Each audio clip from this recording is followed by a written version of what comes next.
What is well-being? When do you really feel well in your life? When do you truly feel well?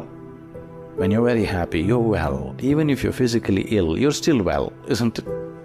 Even if you're medically diagnosed as ill, you're very happy right now, you're feeling well, isn't it? So fundamentally, well-being means a certain level of joyfulness, certain exuberance of life. What is happiness? We can say happiness is this, that, but in terms of life, your life energies are happening in a more exuberant way than it normally happens. Depression means your life energies have become very low and stale. Happiness means your life energies are exuberant.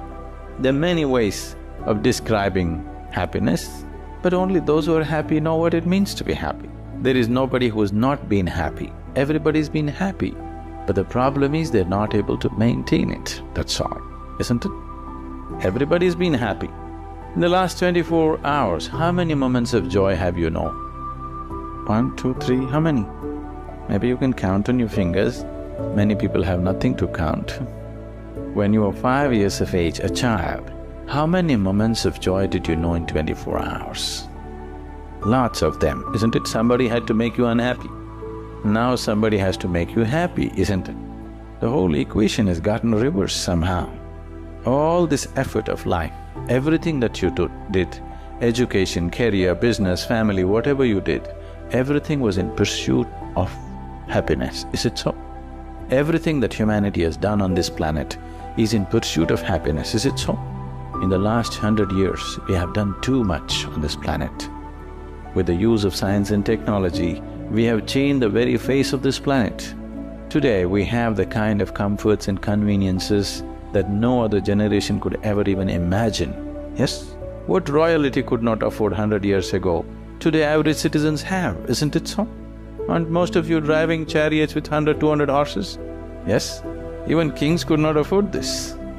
But are we any happier? We are definitely the most comfortable generation ever on this planet, is it so, physically? But are we also the most joyful generation? So it's not worked.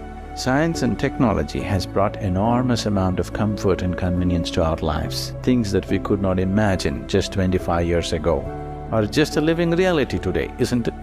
But are we any more joyful? No. And all these comforts and conveniences have not come easy, they've come at a tremendous cost to every other life on this planet. Yes, every creature, from plant to animal to everything, including human beings, have paid an enormous price to create these comforts and conveniences, and we are not even happy. What is the point? We are literally making a bonfire of this planet. If you are ecstatic, it's okay, burn the planet, it's all right. We are not even happy. I think it's time to really look at it, isn't it? Why are we burning it up? Look at yourself and see, right now, somebody else, if they determine what should happen around you, you feel like a slave. But right now, somebody else is determining what should happen within you. Is this not slavery? Somebody can decide whether you're happy or unhappy. Is this not slavery? Somebody can decide whether you will be a pleasant human being or an unpleasant human being. Is this not slavery? What happens within you, somebody else determines. This is the worst form of slavery, isn't it? Isn't it so? It is just that because everybody is like that, it seems to be normal. It is not. It is not normal. Just because everybody is like that, it does not become normal. This human being, life around you will not happen, will never happen 100% the way you want it. And it should not happen. Because if everything happens the way you want it, where do I go? Life around you will never happen 100% the way you want it, and it should not. Unless you're living with machines, life will not happen, and even those machines will freak on you, isn't it? And the machines troubling you every day for something or the other, they do. So, outside will never happen 100% the way you want it, and if your happiness or your joyfulness, or let's not use all these so many words, essentially it is pleasantness versus unpleasantness. For pleasantness we have many names, we call it peace, happiness, joy, bliss, ecstasy. For unpleasantness we have many names, stress, anxiety, fear, tension, whatever else, madness, whatever. Pleasantness versus unpleasantness. If your pleasantness is dependent upon what happens around you, the chances of you being pleasant all the time is remote, isn't it? In the very nature of things, it's not possible. Only if you are able to create a distance between this and that, it is possible in the sense, whenever things don't work, there is a habit in lots of people, they will look up. The whole world is looking up. Looking up. You're always looking up in the wrong direction. You're invariably looking up in the wrong direction, isn't it so? Maybe at a certain moment of whatever Greenwich Mean Time, 0 hours, when you looked up, maybe you hit the heaven. Rest of the time you're always looking in the wrong direction, isn't it so?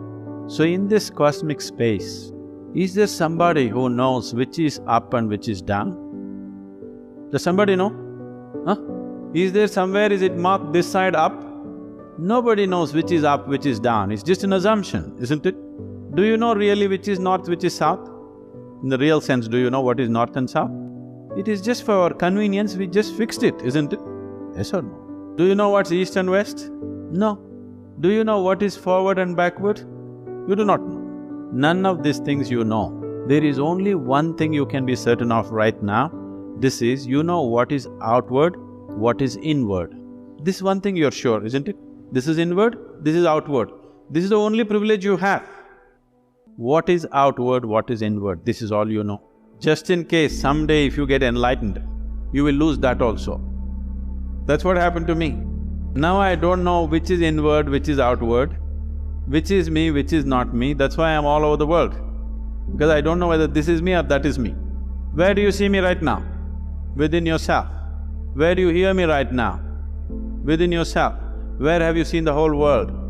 Within yourself. Have you ever experienced anything outside of yourself? Everything that ever happened to you, darkness and light happened within you, pain and pleasure happened within you, joy and misery happened within you. Have you ever experienced anything outside of yourself? So what I am asking you is, what happens within you? Who should determine how it should happen?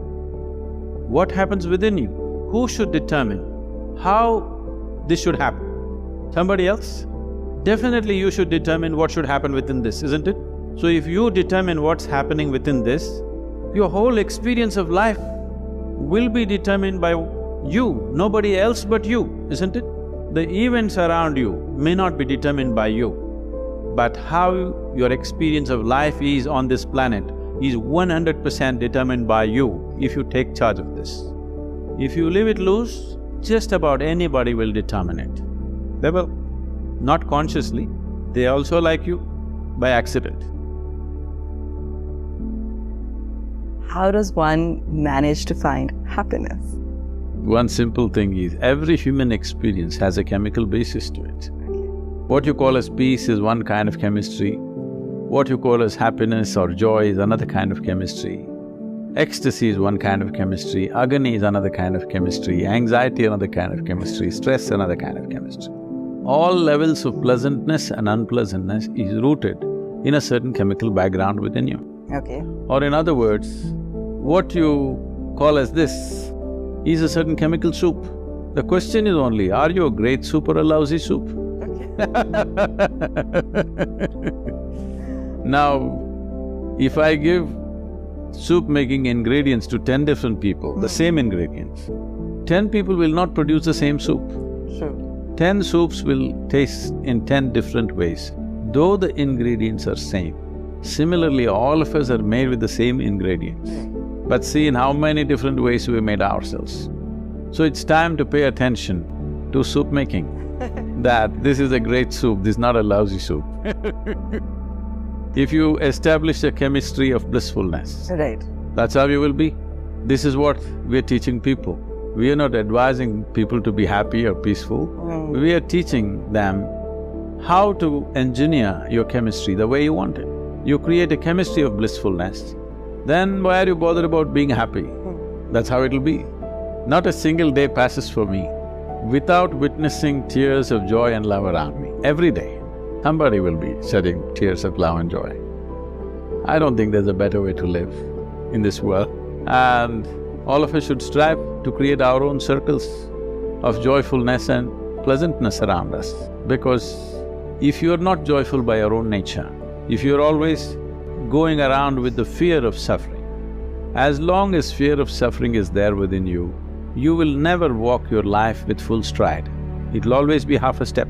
Most human beings have crippled themselves simply because of fear of suffering. What will happen to me is always the question. Whatever happens, this is how I will be.